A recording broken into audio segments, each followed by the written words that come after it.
Hello, everybody. We're going to talk about the crush technique, which gets into the emotional realm of how we wrap our minds around some of the things that we do, and just how it's a technique that just helps you get over. We'll talk about cravings and then like stalls in weight loss. This is a technique you can use to try to get you over that hump. You can use it outside of these parameters as well, just for dealing with different emotional things in your world. So the crush technique, it uses breathing and it uses some acupuncture points around your wrist here. And I'll bring up a picture and show you kind of what that looks like.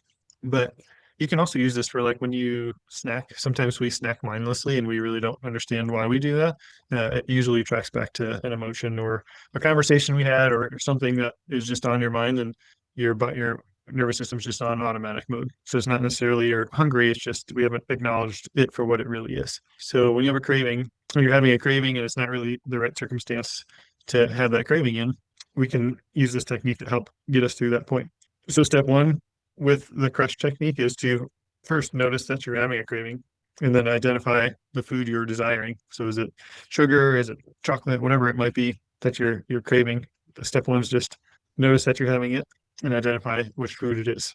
And then step two is go back and identify what you were thinking about or what event occurred in the moments just before the craving appeared.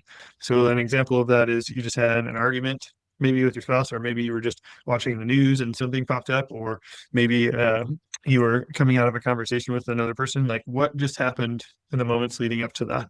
So identify that. So step one, you're having a craving and for a certain food. Step two, what happened in the moments leading up to that.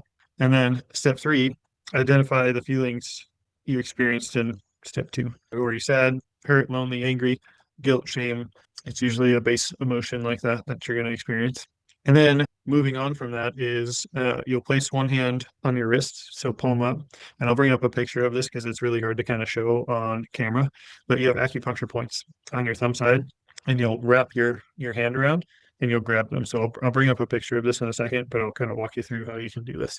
So you contact these four pulse points, and they're all related with different emotions. If you don't know anything about acupuncture, your hands, their tips of your fingers, and the tips of your toes is where all of your meridians end at. We have four meridians that go into the hand, and then different ones over here too on each side.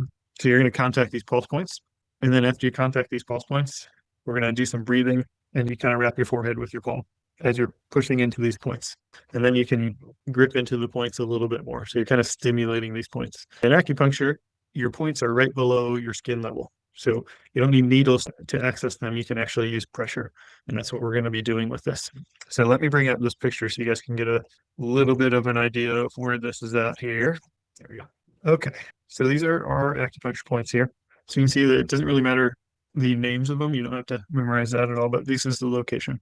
So if you find your little line that goes across your wrist, you can see the points are right below that main line. One of the points is. And so you can put your middle finger, if you wrap your hand around, you can put your middle finger right below that main wrist line towards the edge. And then you can line your other fingers up and above and below that. And you'll be pretty much on those points. And so that's where these points are at on both sides. That's where these points are at. So when we're doing these pulse points, that's where you'll access. So step one, identify that you're having a craving, which food. Step two, what were you thinking about moments leading into that?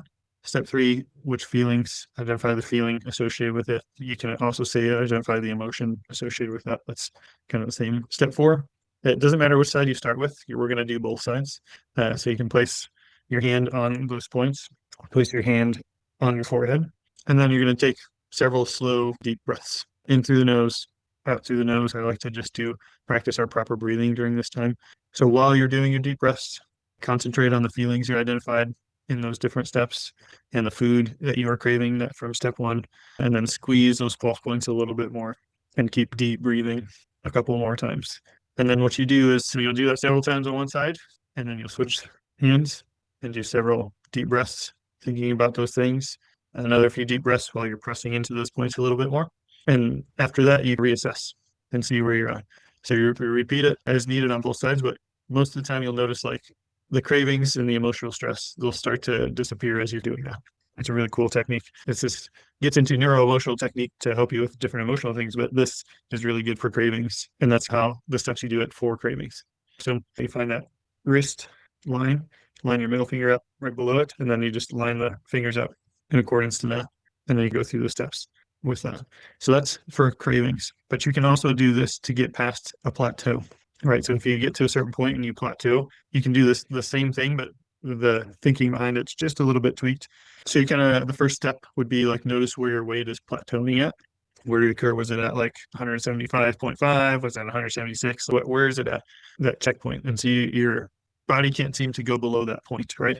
So go back and identify the last time in your life you were this weight, and then answer these questions. What was going on in your life at that time?